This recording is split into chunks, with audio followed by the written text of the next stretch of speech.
You ask Tiger to solve. This deals with linear equations with one unknown. The final result is x equals 4. Let's solve it step by step.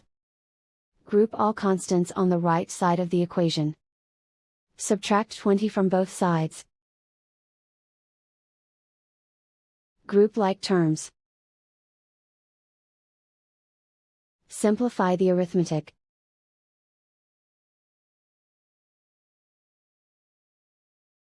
Isolate the x. Divide both sides by -3. Cancel out the negatives. Simplify the fraction. Cancel out the negatives.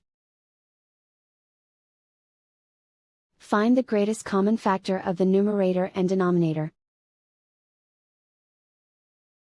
Factor out and cancel the greatest common factor. And so the final result is x equals 4.